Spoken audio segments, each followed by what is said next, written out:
A continuación, Noticiero Telesucesos. Clasificación A. Apto para todo público. Un noticiero pensado para usted porque se lo merece. Nos acercamos a la realidad desde diferentes perspectivas. Noticiero Telesucesos. Primera parte del Noticiero Telesucesos con las noticias más importantes del día. Bienvenidos a su Noticiero Telesucesos. Este espacio informativo llega gracias a Preescolar El Parque. Estamos seguros de ser únicos por haber creado un lugar especial en que las fantasías de los niños se hacen realidad y haber desarrollado un lugar excepcional para crecer, aprender y ser felices. Con orgullo tenemos la certeza de que somos el centro de desarrollo infantil más avanzado de la ciudad. Comuníquese al 099 73 72 081. Sean ustedes bienvenidos a su Noticiero Telesucesos. Un día como hoy. Eran dos jóvenes que apenas bordeaban los 30 años y sin embargo estaban considerados como dos de los grandes naturalistas y científicos del mundo en aquel momento. El uno se llamaba Aimé Bonpland, francés, y su compañero era Alexander Humboldt, y juntos emprendieron el más importante viaje de carácter científico. Su destino era nuestro continente. No hubo un solo campo de la ciencia que no investigaran a su paso por estas tierras de un exotismo inimaginable para la Europa de aquel entonces. Al final, Bonpland y Humboldt realizaron el más exhaustivo estudio de suelos, plantas, animales que nadie nunca hubiera emprendido jamás. Bolívar los llamó los verdaderos descubridores de nuestro continente y en sus empeños por conocernos mejor, llegaron a la que en aquella época era considerada la más alta montaña del mundo, el Chimborazo. Humboldt y Bonpland, metidos entre las nubes, arrastrándose al borde de precipicios sin fondo, en medio de la nieve enceguecedora, desafiando al frío mortal, ascendieron paso a paso hasta la atalaya del mundo. Los dos exploradores querían llegar al cielo, agarrados a las cornisas heladas y cortantes, resistiendo a los vientos huracanados hechos de alfileres, y subieron tan alto como nunca antes ningún ser humano lo había hecho. Fue un día como hoy, 23 de junio de 1802, y aunque faltaron unos metros para coronar su cumbre, los nombres de Bonpland y Humboldt brillan con luz propia en las cumbres de América y de la ciencia. Las principales noticias del día. Titulares. Gobierno anuncia crédito a tenderos y crea diálogo para abaratar productos. 977 millones de dólares al año costaría bajar precios del diésel, Extra y Ecopaís. La producción petrolera nacional se desploma más del 21% en medio de las protestas. Nuevo decreto dispone la optimización del gasto público. Mensaje de austeridad en el momento menos propicio. El alcalde de Quito propone un corredor humanitario para abastecer a la ciudad. En tributación de hoy, diferencias básicas de los regímenes impositivos. En el segmento de opinión, voluntad política. En política internacional, cóctel. Los editoriales serán de Alberto Dajic, diálogo. Roberto Aguilar, las hordas patrullan Quito palo en mano. José Hernández, es oficial, ISA no podrá tumbar a Lazo. Noticias del día. Gobierno anuncia créditos a tenderos y crea diálogo para abaratar productos. El gobierno se reunió con cerca de 35 empresarios y productores de sectores de alimentos en medio del paro indígena. Buscar mecanismos para abaratar los productos de la canasta básica fue uno de los principales objetivos de esta reunión, mencionó el ministro de Producción, Julio José Prado. Una posible baja en el precio de los productos de la canasta básica se lograría a través de la elaboración de nuevas presentaciones o envases. El gobierno planteó además a las empresas que consideran una reducción de margen de ganancia que incluso puede ser desde cero en ciertos productos, asegura Prado. Es parte de la respuesta a uno de los pedidos de la Confederación de Nacionalidades Indígenas del Ecuador, que lidera el paro desde el 13 de junio. La CONAIE exige políticas de control de precios y medidas contra la especulación de productos de primera necesidad. El gobierno y el sector productivo también han acordado trabajar en la rehabilitación de 20.000 tiendas que cerraron o que sufrieron una reducción de ventas en la pandemia de COVID-19. Para eso, la actual administración entregará 20 millones de dólares en créditos para las tiendas que sean parte del plan en una primera fase. Los tendederos podrían acceder a créditos de Banecuador de hasta $5,000 con una tasa de interés del 1% anual y a 30 años plazo. En cambio, los 35 empresarios del sector de alimentos que se reunieron con Lasso ofrecieron arreglar la infraestructura de las 20,000 tiendas y entregar equipos de refrigeración. Según Prado, cerca de 110 millones de dólares han perdido el sector productivo en los primeros 8 días del paro nacional desde el 13 de junio del 2022. 977 millones de dólares al año costaría bajar los precios del diésel, el Extra y Ecopaís.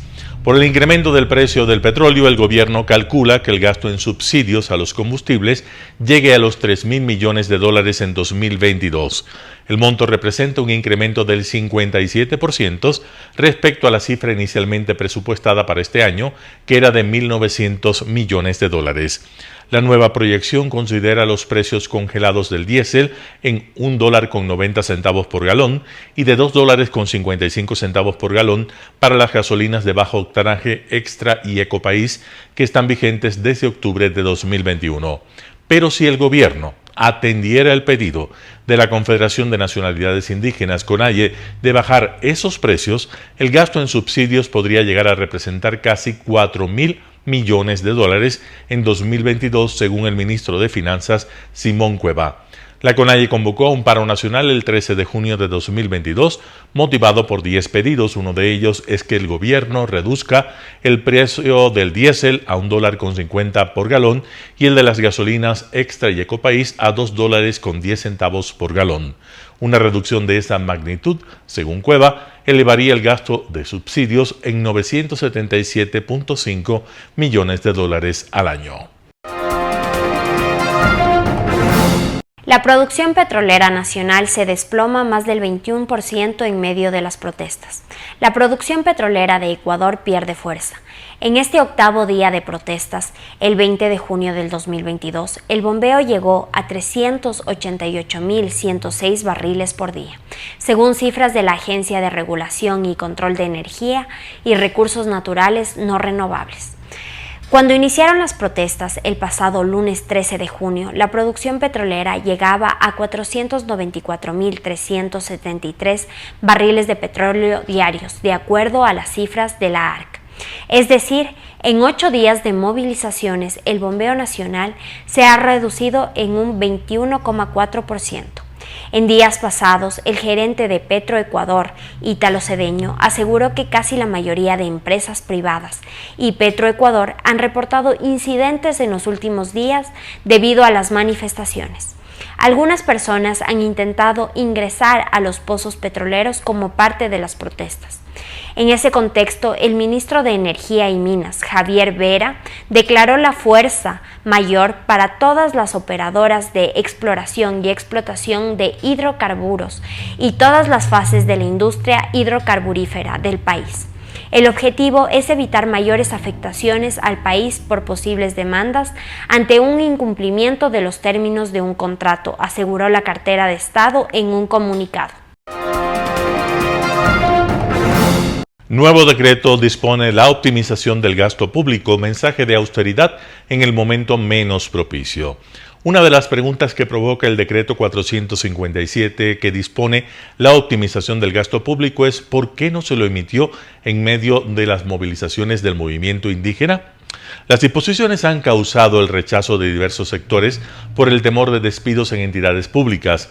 Ante los rumores, el Ministerio de Economía y Finanzas señaló que la medida no traerá despidos masivos. Se vuelve a repetir el decreto con el ánimo de decir que el gobierno optimiza el gasto público, aseguró Miguel García, representante de la Federación de Trabajadores Públicos del Ecuador.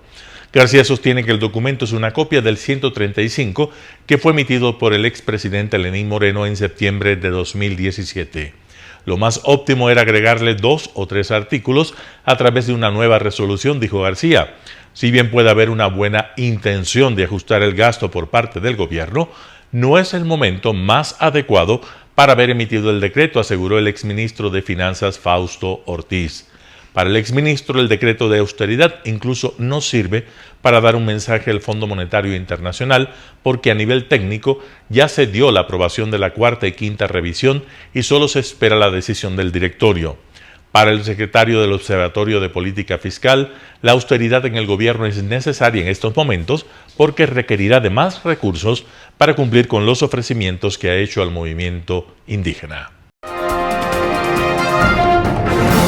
Alcalde de Quito propone un corredor humanitario para abastecer a la ciudad. El alcalde de Quito, Santiago Guarderas, solicitó al gobierno y líderes de movimientos indígenas que permitan la creación de un corredor humanitario para el tránsito de instituciones de emergencia y elementos fundamentales en la capital. El corredor estaría conformado por el Cuerpo de Bomberos de Quito, Cruz Roja Ecuatoriana, transporte para abastecer los distintos mercados y comercios y a las personas que tienen enfermedades que requieren de atención médica. Estas vías prevén que se mantengan abiertas desde las 5 horas hasta las 22 horas. Después de ese horario entra el vigor del toque de queda. Por otro lado, Guarderas informó mediante rueda de prensa que ha enviado cartas al presidente de la República, Guillermo Lasso, de la Confederación de Nacionalidades Indígenas del Ecuador, CONAIE, Leonidas Issa, y a las organizaciones sociales para la instalación de diálogos para terminar con las paralizaciones en la ciudad. Yo pregunto, Julito, ¿qué beneficio le ha dado al país la señora Tibán? ¿Qué proyecto, qué plan, qué ley le debemos a la señora Tibán? ¿Qué proyecto financiado, cronografiado o cronogramado, qué proyecto le debemos al señor Issa? Entonces son gente que solo exige, pero no es gente que propone nada.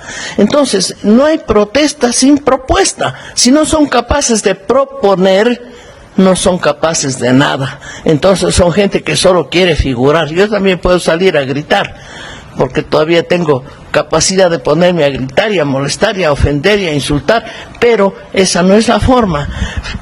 Cerrar una carretera es impedir a la gente que gane lo suyo, que viva como debe vivir. Entonces, ¿qué beneficio le ha dado al país el señor Issa? Ha destruido el país en pocos días. Ya vamos para segunda semana de destrucción del país. El compromiso de todos los ecuatorianos no aceptar lo que la gente dice, sino hacer lo que nosotros pensamos que debemos hacer, proponer, transigir, esperar. Eso es lo que tenemos que hacer, y trabajar como Dios manda, decir la verdad, no creer a los mentirosos de siempre, no seguir a un grupito de personas que no son más que grupitos de amigotes. No hay partidos políticos, no hay ideologías. ¿Te fijas, Julito? Entonces vamos a suponer que en este caso tiramos a la basura al gobierno. Ya se fue el señor Lasso a su casa. ¿Y qué pasa? Nos hemos preguntado eso. Pero solo decían, no, Lasso, lárgate, Lasso, lárgate, Lasso. Y Lasso se larga. Bueno, ¿y qué? ¿Y qué? Entonces veamos qué es lo que vamos a hacer primero. ¿Por qué estamos gritando esto? ¿Por qué queremos que Lasso se vaya? Y si Lasso se va, ¿qué vamos a hacer? Entonces tenemos que tener un proyecto hecho para gobernar el país. Un proyecto de país, pero proyecto de país, no de grupito, no de persona, no de familia. No, es que si le voto a Lasso, yo me voy a tal ministerio, yo me voy a tal parte y voy a poner a mi hijo en tal parte y a mi nuera en tal parte y a mi vecino y a mi amigo y a mi compadre. Así vivimos, eso hemos vivido y eso queremos seguir viviendo. ¿Acaso queremos seguir viviendo así? ¿Dónde están los proyectos que presentan estas personas que destruyen el país?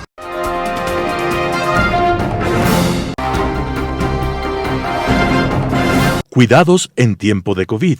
Estimados televidentes, bienvenidos a su programa Cuida tu Corazón.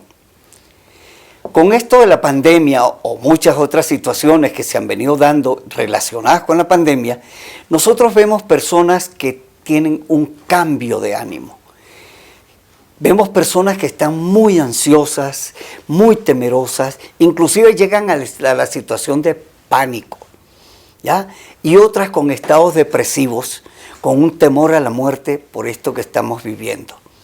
Ahora bien, La ansiedad, ese temor a no saber qué es lo que nos puede suceder, lógicamente va a traer como consecuencia que nuestro organismo libere sustancias que son propias para los estados de ánimo avanzados.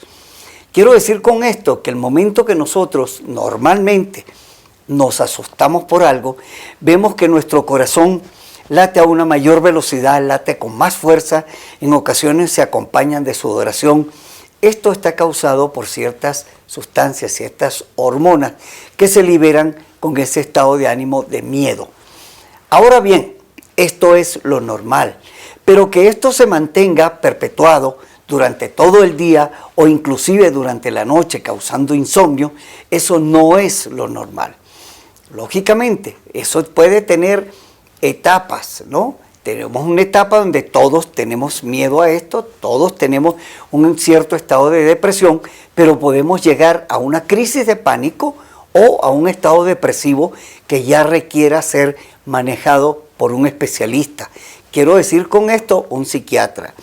No tengamos el miedo al psiquiatra. El psiquiatra, igual que un odontólogo, cuando nos duele una muela, igual que una persona que tiene un problema digestivo o el gastroenterólogo, el psiquiatra se encarga de equilibrarnos.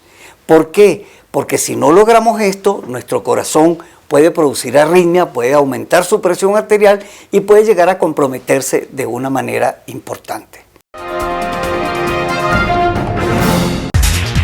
Tributación de hoy con Cristina Trujillo. Soy Cristina Trujillo de su noticiero de Telesucesos de su programa Tributación de hoy. El día de hoy vamos a conversar sobre las principales diferencias entre el régimen general y el régimen simplificado. ¿Qué es un régimen general? Un régimen general es el que se basa sobre todo en la asociación de ingresos, costos y gastos.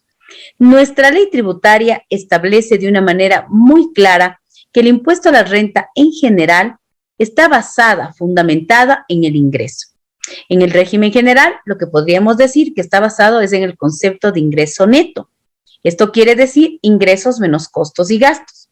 El objetivo de un régimen general es establecer de una manera sumamente clara y concisa el concepto de una base imponible. Una base imponible que será, como su nombre le indica, la base para el impuesto a la renta causado corriente. En un régimen impositivo de carácter general u ordinario, es totalmente claro que nosotros tenemos que asociar nuestros costos, nuestros gastos, con la generación de ese ingreso gravado, ese ingreso de fuente ecuatoriana sobre el cual se va a tener que pagar el impuesto a la renta. Por ejemplo, en un régimen general, mis costos y gastos de la nómina, de las depreciaciones, de las amortizaciones, de los suministros materiales, serán deducibles para el cálculo del impuesto a la renta. Lógicamente, cumpliendo con toda la normativa tributaria que se encuentra tanto en la ley como en el reglamento. ¿Qué pasa en un régimen simplificado? Los regímenes simplificados también se basan en el ingreso, porque el impuesto a la renta, de forma general, se basa en el ingreso. Pero en los regímenes simplificados tenemos el concepto del ingreso bruto, es decir, la tributación, la tasación sobre este concepto de ingreso bruto. Tenemos que tomar en consideración que también la tarifa del impuesto a la renta no va a ser en la misma proporción o en el mismo porcentaje que en un régimen general. Por ejemplo, en el caso de las sociedades, en un régimen general, en el artículo 37 de la ley tributaria, la tarifa es el 25%. Tenemos otras tarifas también, pero vamos a hablar de la tarifa general, 25%. Mientras que en un régimen simplificado, voy a citar el caso del RIMPE, ya tenemos una tarifa que es progresiva, que llega hasta, escúcheme bien, este 2% del ingreso bruto. ¿Qué se busca con los regímenes simplificados? Como su nombre lo indica, simplificar la operatividad, la forma de cómo hacer esta tasación más sencilla, más simple, más progresiva. Se trata de que nuestros contribuyentes que se encuentran en ciertas condiciones puedan hacer lo más normal su régimen impositivo y de una manera sencilla puedan tributar lo que les correspondería, pues bajo las condiciones establecidas en las normas de estos regímenes simplificados. Alguien me decía, si en un régimen simplificado, como por ejemplo el RIMPE, que se basa en el ingreso bruto, ¿es importante guardar ahora los comprobantes de venta?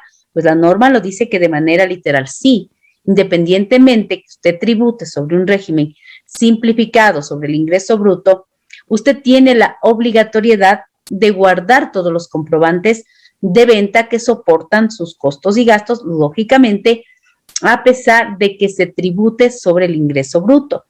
Sobre todo vamos a poner el caso de aquellas sociedades que tienen que pagar a sus trabajadores y están en un régimen simplificado, pues hay que calcular también correctamente la base para esta participación laboral.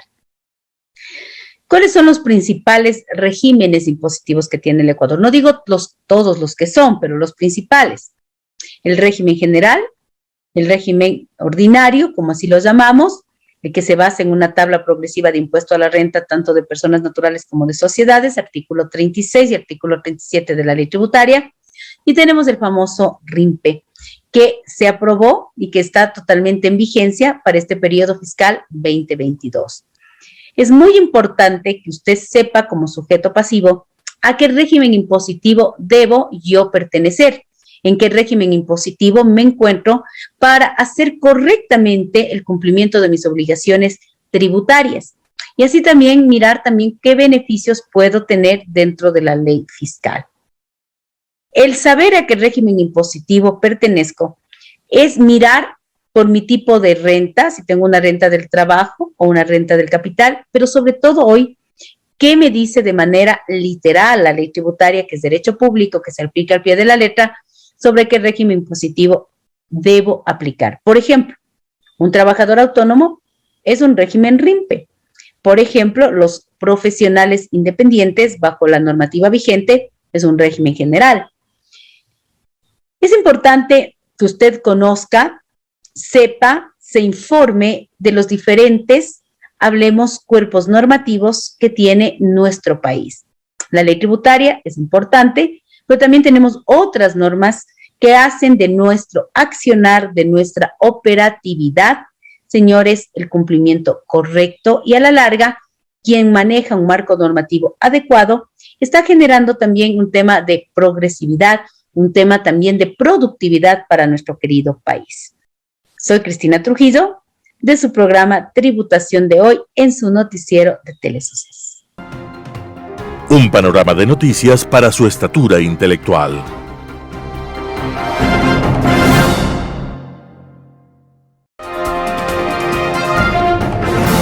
Opinión. El país es testigo una vez más de una paralización. La historia no se repite, pero rima, decía el escritor estadounidense Mark Twain. Y esta frase nos quiere decir que a pesar de que muchas cosas no parezcan diferentes, en el fondo son solo manifestaciones de un núcleo común. Y lamentablemente hemos visto cómo se confunde nuevamente la manifestación legítima con el caos, la violencia y el vandalismo de unos pocos, quienes, empantanados en las ideas del siglo XVIII, pretenden hacer de la violencia el modus operandi de un movimiento social.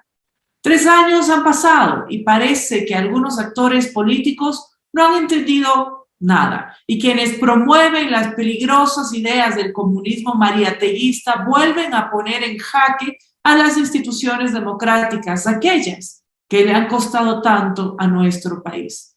44 años después del retorno a la democracia, podemos afirmar con absoluta franqueza que nuestras instituciones son débiles y que aún falta mucho por consolidarla a través de una cultura política democrática que haga así énfasis en la resolución pacífica de los conflictos y en el respeto a la institucionalidad y el respeto al individuo.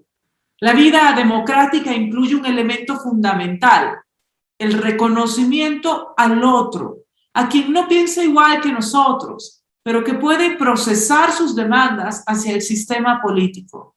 Si estas son atendidas, la legitimidad del sistema viene por añadidura, retroalimentando a la sociedad y generando confianza.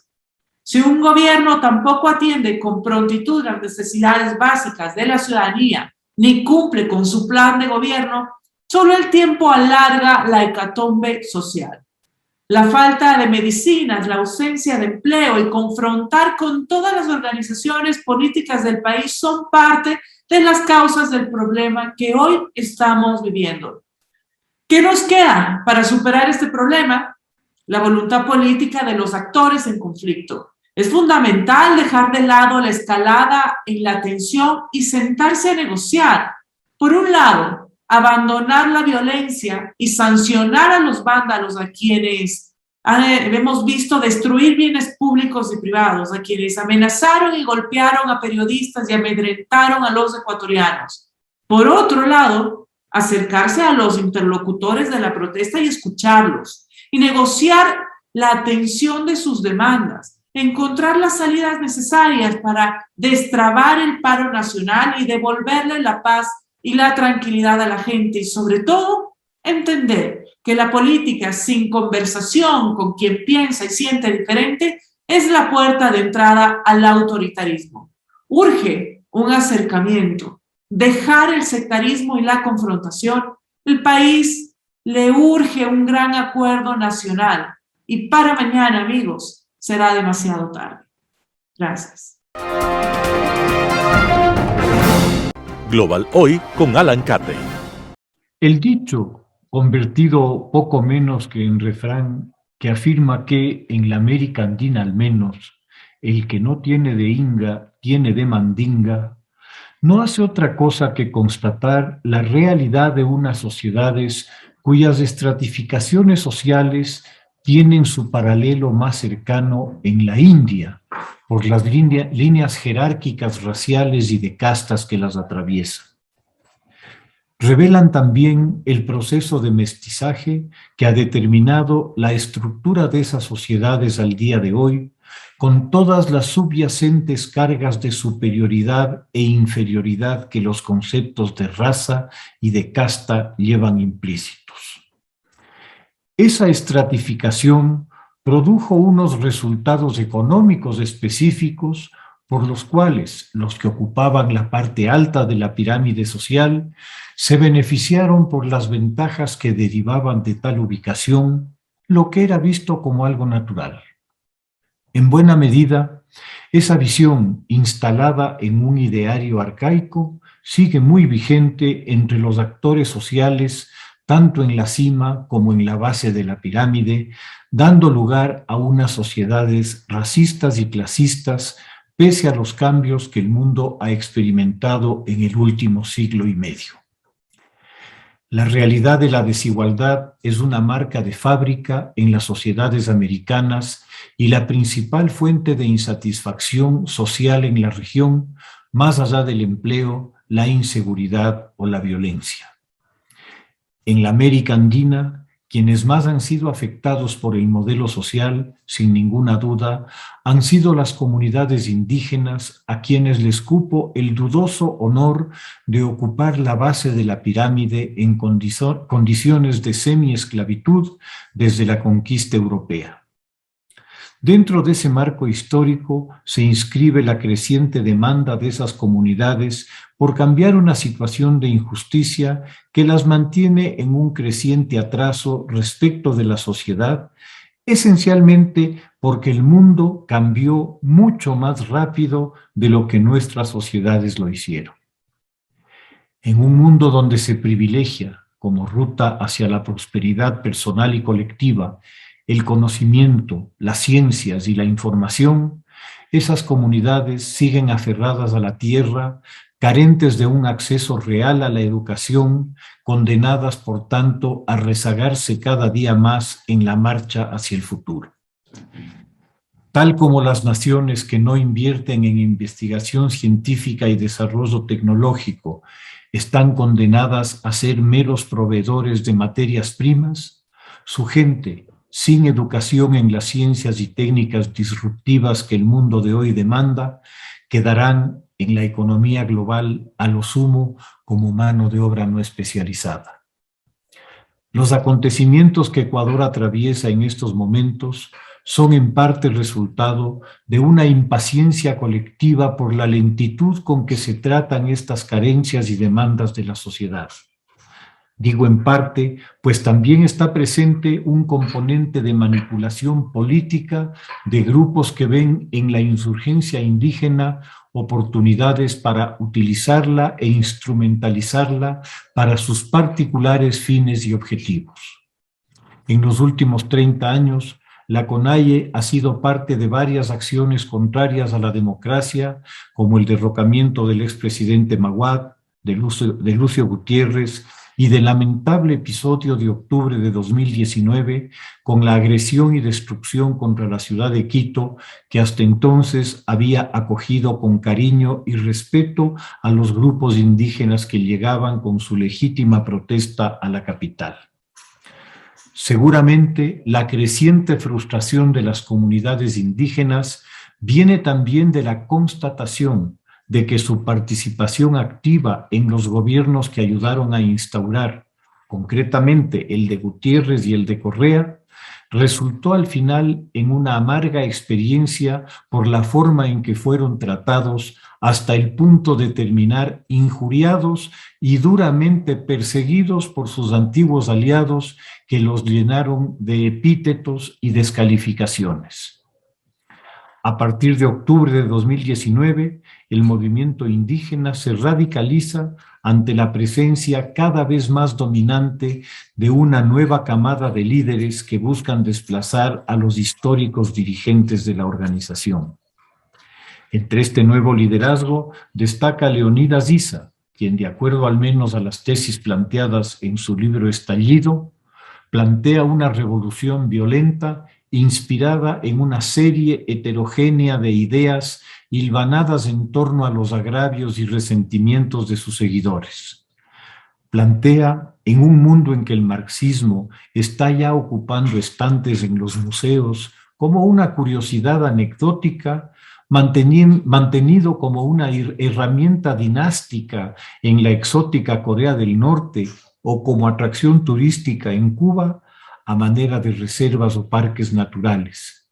Una versión andina de un comunismo indígena que busca soportes en las visiones, ya pronto centenarias, de José Carlos Mariátegui, el gurú del Sendero Luminoso de Abimael Guzmán, cuya acción provocara decenas de miles de muertos en Perú entre 1980 y 1998, del maoísmo agrario chino, que conllevó a la más grave hambruna registrada en la historia, con más de 50 millones de muertos en China entre 1957 y 1960. Estos son los referentes exitosos que sirven de soporte, además, para una visión que pretende la reconstrucción de un nuevo Tahuantinsuyo, integrando a este a Bolivia, Perú y Ecuador, más el sur de Colombia y el norte de Chile y Argentina, a ser gobernados, como es obvio, por la élite indígena y donde no tienen cabida otras etnias. En este plan se alinea también el expresidente Morales y organizaciones peruanas cercanas al denominado etnocacerismo, otro delirio nacionalista inspirado en el padre del expresidente Ollanta Humala y de su continuador, su hijo Antauro, todavía preso por sedición. Se trata de un cóctel descabellado, a todas luces anclado en un racismo resentido y vengativo, profundamente retrógrado, que lo único que logrará es una cada vez mayor resistencia y rechazo a los grupos indígenas, como en su momento sucedió en Perú, al elegir a un presidente cuya oferta principal fue desmantelar al terrorismo de Sendero Luminoso, objetivo que cumplió con todos los excesos que esas acciones trajeron. Un cóctel muy lejano del gin y del martini y más próximo al incendiario cóctel Molotov.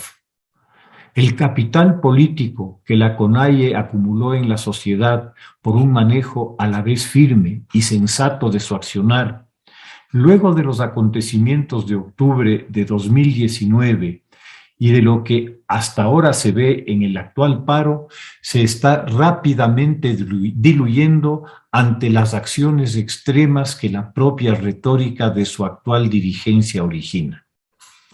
Cuando la violencia se normaliza y hasta se bendice, no tarda en encontrar una respuesta del mismo talante.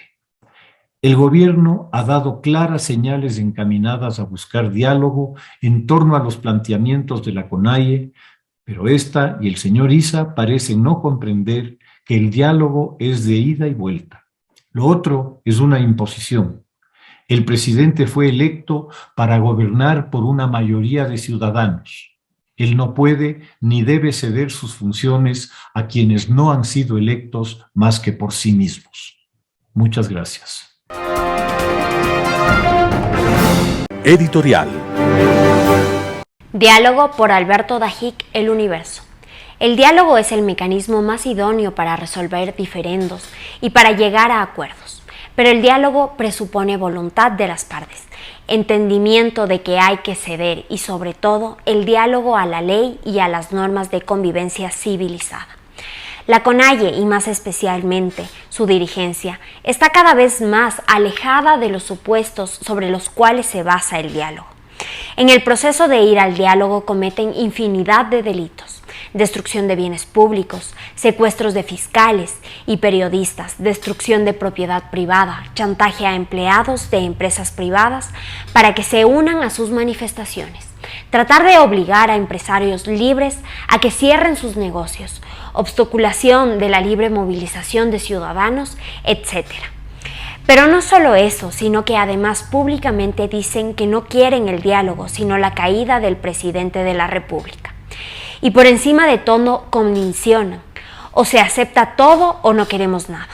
Y entre los puntos que plantean están asuntos que garantizan la no viabilidad de la sociedad. Bajar los combustibles, por ejemplo, es aumentar el déficit, es destruir las finanzas públicas, sin cuya estabilidad no hay sociedad viable. Sería interesante que la CONAIE, por ejemplo, exhiba los logros de todos aquellos municipios y prefecturas donde han tenido el control durante bastante tiempo. ¿Tienen promedios mejores que en el resto del país? ¿Las obras que han hecho están con precios por encima o por debajo de la media? ¿Están sus finanzas en una buena situación? ¿Hay o no hay nepotismo en esas administraciones? Preguntamos con muchas marchas a través de décadas: ¿han logrado que la clase indígena, de cuya pobreza todos los ecuatorianos queremos que salga, mejore más que el promedio de los ecuatorianos? ¿Era posible dialogar con Hitler, con Ayatollah Khomeini y con Osama Bin Laden?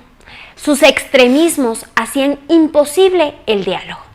Si en un matrimonio una persona es esquizofrénica y le pega a la otra persona permanentemente, ¿cabe el diálogo? No, cabe la separación y la aceptación de que la persona enferma tiene que curarse con ayuda profesional. Si un socio es ludópata y roba en la empresa, ¿cabe el diálogo? No, seguirá robando a menos que un profesional lo saque de la adicción a la ludopatía. La CONAIE, más específicamente su dirigencia, no cabe en el Ecuador ni en la ley ni en las instituciones. Se han radicalizado al punto en el cual no aceptan nada que no sea lo que piensan y peor aún, tienen intenciones que lamentablemente concuerden con el mariateguismo, como una visión de la destrucción de Estado y sus instituciones. Ante eso, solo cabe la aplicación de la ley, el precautelar el derecho de la inmensa mayoría que quiere paz y trabajo, frente a una minoría que cree en el secuestro de la mayoría.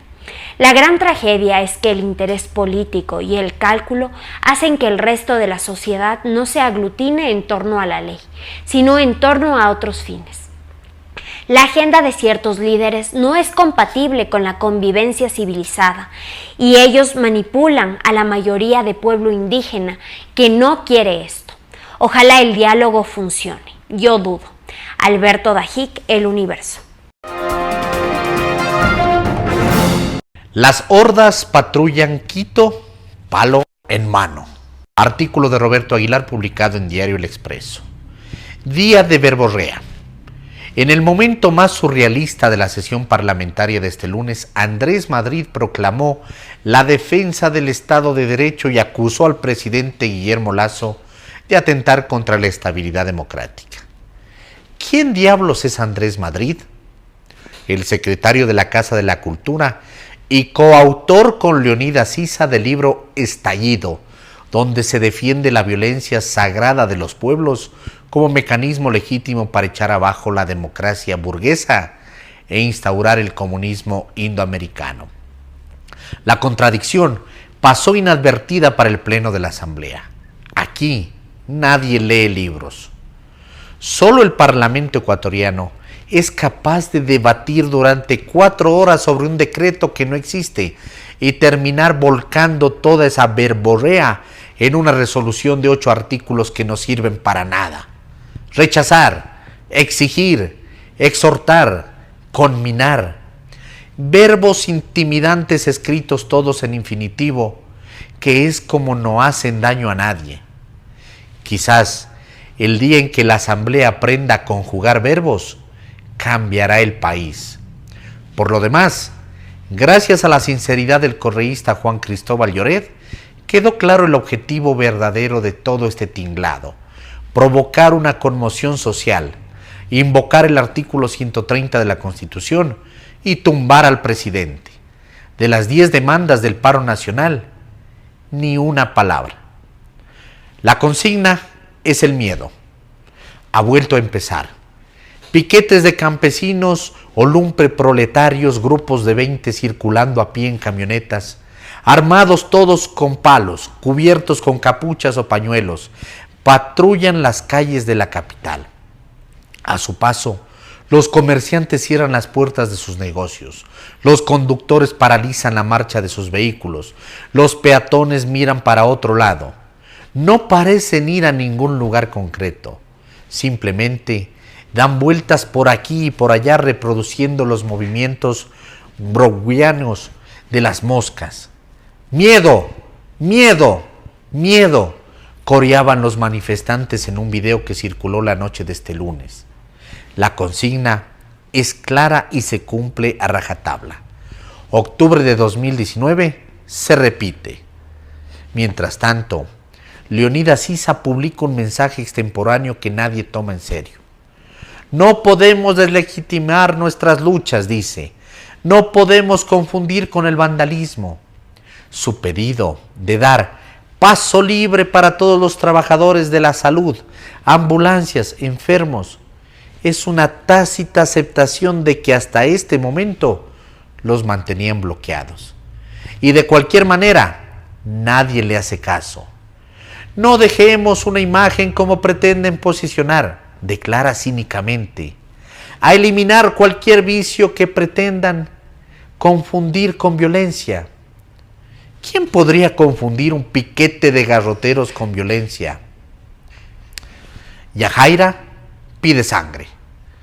Policías realizan operativo en contra de ciudadanos. 2 jóvenes fueron lanzados a la quebrada, sufriendo fracturas múltiples. Así, con descaro y evidentes intenciones incendiarias, miente en el Twitter la legisladora correísta Yajaira Urresta. Uno se imagina a los SS con la Luger en la mano, arrinconando a los fugitivos en el borde del abismo y empujándolos hacia el fondo con una carcajada siniestra de maldad pura. ¿Cómo más pueden ser 2 jóvenes lanzados a la quebrada? Lo cierto es que hasta los organismos de derechos humanos más afines a la causa política de la CONAIE informan que se cayeron. Yajaira Urresta perdió un ojo en las manifestaciones de octubre de 2019. Esa desgracia la llevó a la Asamblea, donde su condición de víctima la provee de un halo de intangibilidad casi sagrada. Como legisladora, es incapaz de hilvanar una idea con otra. Lo digo para que quede en instancia, declara. Hay organizaciones sicariatas, denuncia. ¿Cómo recaemos en la persuasión de la policía?, pregunta. No se entiende la mitad de lo que dice, pero con cada manifestante herido, su figura crece. Nunca se había visto un político ecuatoriano que cultive con tanta devoción la sangre del prójimo. Artículo de Roberto Aguilar publicado en Diario El Expreso. Es oficial, ISA no podrá tumbar a Lasso. José Hernández, 4 Pelagatos.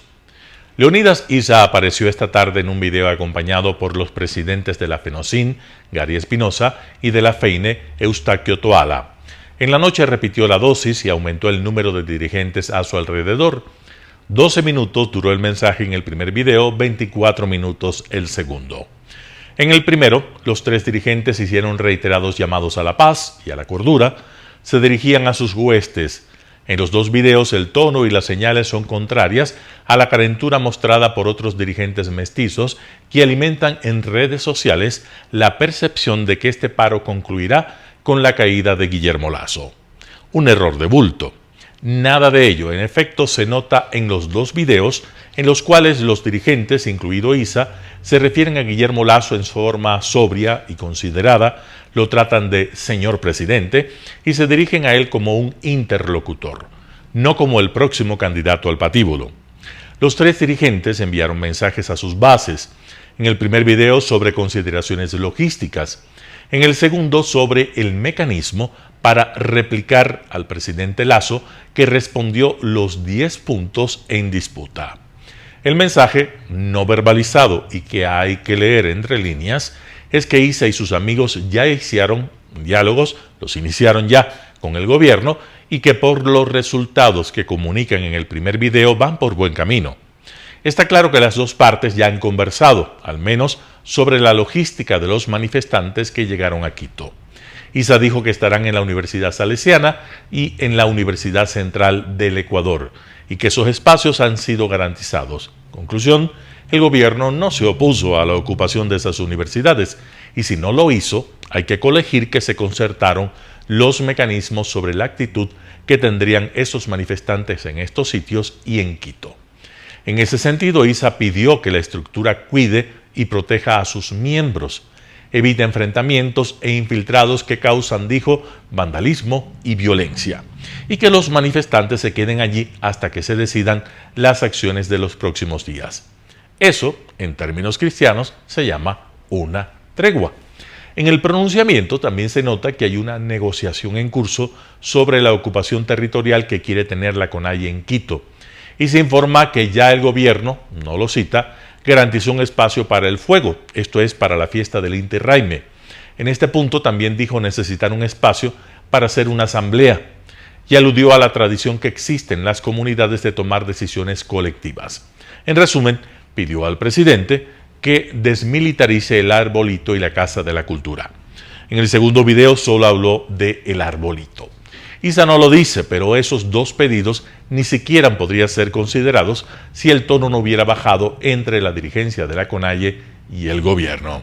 Y si no mediara la certeza de que entre las reivindicaciones que irán a una mesa de negociación no figura un golpe de Estado. El gobierno nada ha dicho sobre desmilitarizar esos 2 sitios. Issa vuelve a victimizarse y en el segundo video, en el que mentirosamente dice que nunca han cometido actos vandálicos ni violentado a nadie, evoca condiciones que ojalá no vuelvan imprescindibles para iniciar el diálogo. Bajar las acciones represivas, él no habla de parar las acciones violentas, y derogar el estado de excepción. Eso sería permitirle jugar en terreno baldío. Issa no dice que si el gobierno desmilitarizara la Casa de la Cultura, él y su gente se comprometen a usarla pacíficamente y no a convertirla, como en 2019, en centro operativo de una conspiración. El tono y las señales que se perciben en estos videos aún no se compadecen con acciones que en el día se han producido en el país y también en Quito.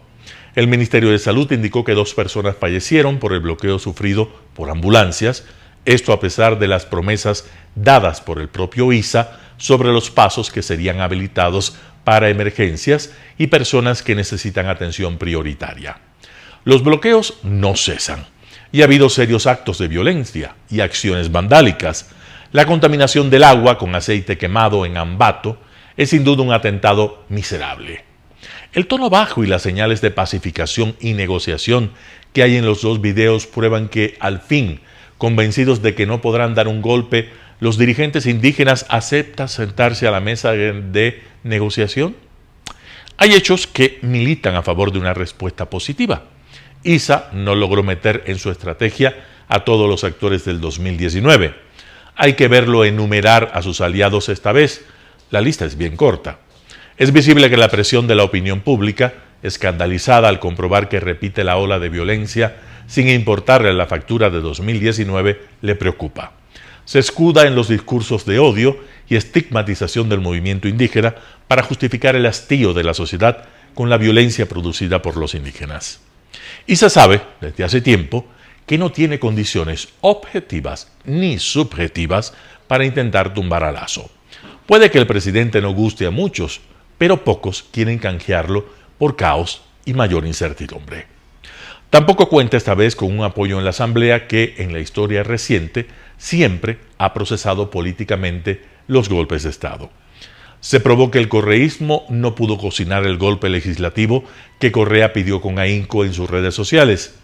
Y por último, los militares hicieron saber que no están dispuestos a aceptar un golpe forjado y apoyado, posiblemente, como dijo el ministro de Defensa, con dineros provenientes del narcotráfico. ISA no podrá dar un golpe y el tono y las señales que emitió dicen que el conflicto está en camino a una mesa de negociación. Pero ISA quiere un trofeo.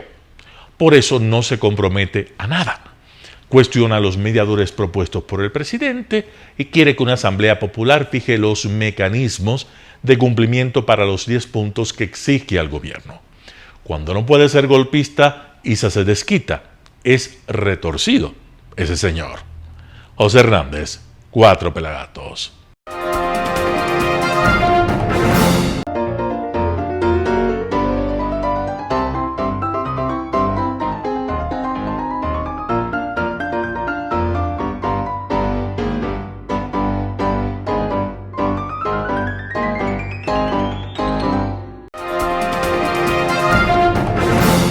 Gracias por sintonizar el noticiero Telesucesos. Este espacio informativo llegó gracias a Preescolar El Parque. Estamos seguros de ser únicos por haber creado un lugar especial en que las fantasías de los niños se hacen realidad y haber desarrollado un lugar excepcional para crecer, aprender y ser felices. Con orgullo tenemos la certeza de que somos el centro de desarrollo infantil más avanzado de la ciudad. Comuníquese al 099 73 72 081. Síganos en nuestras redes sociales, Facebook Telesucesos Quito, Instagram @telesucesos_, Twitter @telesucesos29, YouTube Telesucesos HD y en nuestra página web www.telesucesos.net. Hasta mañana. Lo mejor de la mañana informando para usted. Noticiero Telesucesos.